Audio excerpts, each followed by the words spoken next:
Hello மக்களே, நம்ம இன்றைக்கி ஒரு பீஃப் சுக்கா எப்படி செய்யணும்னு பார்த்துடலாமா? பீஃப் சாப்பிடாதவங்க கூட இதை விரும்பி சாப்பிடுவாங்க, அந்த அளவுக்கு டேஸ்ட்டாக இருக்க போது. வாங்க எப்படி செய்யுதுன்னு பார்த்துடலாம். ஃபஸ்ட்டு ஒரு குக்கர் எடுத்துக்கோங்க. அதில் நம்ம நல்லா வாஷ் பண்ணி வச்சுருக்கிற பீஃபு 1 டீஸ்பூன் இஞ்சி பூண்டு பேஸ்ட்டு சேர்த்து கொஞ்சமாக மஞ்சள்தூள் உப்பு சேர்த்து வேக வச்சு எடுத்துக்கலாம். அது கூட கொஞ்சமாக தண்ணி சேர்த்து நீங்கள் அதை நல்லா வேக வச்சு எடுத்துக்கோங்க. ஓகேவா?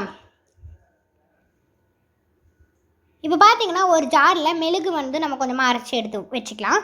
இப்போ வெங்காயம் நம்ம கட் பண்ணி வச்சுக்கலாம். வெங்காயம் பச்சை மிளகாலாம் நம்ம கட் பண்ணிட்டு இருக்கோம். இப்போ அதுக்குள்ளே பீஃப் நம்மளுக்கு டக்குன்னு வெந்துருச்சு, நல்லா பொசன்னு. இப்போ வாங்க எப்படி சேர்த்துன்னு பார்த்துடலாம். ஃபஸ்ட்டு ஒரு கடை எடுத்துக்கோங்க. தேவையான அளவுக்கு அதில் எண்ணெய் சேர்த்துட்டு பட்டை வகைகள் சேர்த்துட்டு குட்டி குட்டியாக கட் பண்ணி வச்சுருக்கிற வெங்காயம் பச்சை மிளகாவை சேர்த்துட்டு நல்லா வதக்குங்க.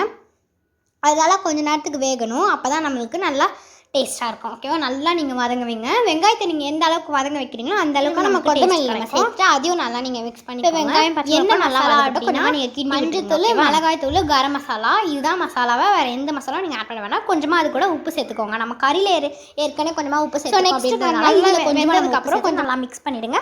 நல்லா எல்லாம் நல்லா சேர்ந்ததுக்கப்புறம் கொஞ்சமாக நம்ம தயிர் சேர்த்துட்டு அதையும் நல்லா நீங்கள் எல்லாம் ஒன்று சேர்ந்ததுக்கப்புறம் நம்ம வேக வச்சு எடுத்துருக்கிற பீஃபை நம்ம இது கூட சேர்த்துடலாம்.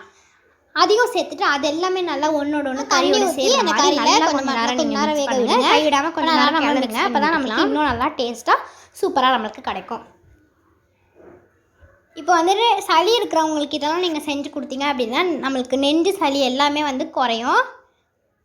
நல்ல ஒரு யூஸ்ஃபுல்லாக இருக்கும் இந்த கறி. நீங்கள் மறக்காமல் வீட்டில் ட்ரை பண்ணி பார்த்து எப்படி இருக்குன்னு கமெண்ட்டில் சொல்லுங்கள்.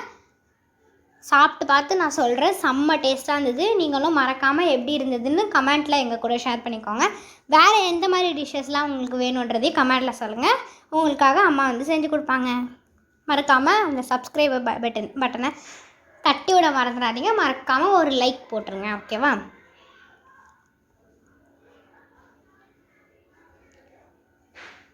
இப்போ பார்த்தீங்கன்னா கொஞ்ச நேரம் நல்லா வெந்ததுக்கப்புறம் நம்ம மிளகு அரைச்சி வச்சுருக்கோம். அந்த மிளகு பவுடரை நம்ம இந்த கறி கூட சேர்த்துக்க போகிறோம். ஓகேவா?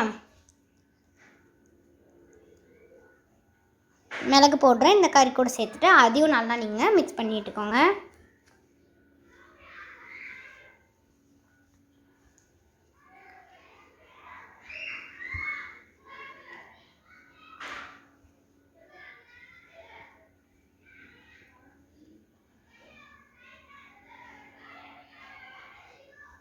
ஸோ பார்த்தீங்கன்னா கொஞ்ச நேரம் கைவிடாமல் நல்லா நீங்கள் கிளறணும்.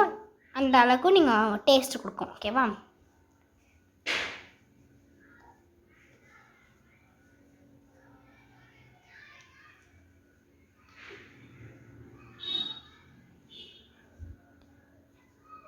இப்போ லாஸ்ட்டாக நம்ம கொஞ்சமாக தேவையான அளவுக்கு உப்பு சேர்த்துட்டு நல்லா மிக்ஸ் பண்ணிக்கோங்க.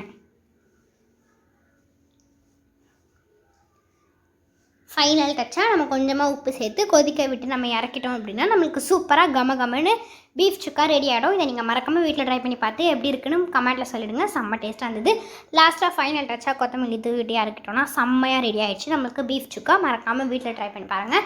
செம்ம டேஸ்ட்டாக இருந்தது. நான் சாப்பிட்டு பார்த்து சொல்கிறேன், செம்ம டேஸ்ட்டாக இருந்தது. நீங்களும் மறக்காமல் வீட்டில் ட்ரை பண்ணி பார்த்து எப்படி இருக்குன்னு கமெண்ட்டில் என் கூட ஷேர் பண்ணிக்கோங்க. அங்கே பார்த்தீங்கன்னா நம்ம கத்திரிக்காய் தொக்கு இப்போ பார்த்தீங்கன்னா கொஞ்சம் செம்ம டேஸ்ட்டாக சாப்பாடு வச்சு ட்ரை பண்ணி பார்த்து செம்ம டேஸ்ட்டாக இருந்தது. நம்ம பிளேட்டில் வச்சு சொன்னாங்க. அதே மாதிரி இந்த டிஷ்ஷும் நீங்கள் ட்ரை பண்ணி இந்த டிஷ்ஷும் இல்லை எல்லா டிஷ்ஷும் நீங்கள் ட்ரை பண்ணி பார்த்து எப்படி இருக்குன்னு மறக்காமல் கமெண்ட்டில் சொல்லுங்கள். வேறு லெவல் டேஸ்ட்டாக இருந்தது. நீங்களும் மறக்காமல் லைக் பண்ணுங்கள், மறக்காமல் சப்ஸ்கிரைப் பண்ணிக்கோங்க, பெல் பட்டனை தட்டி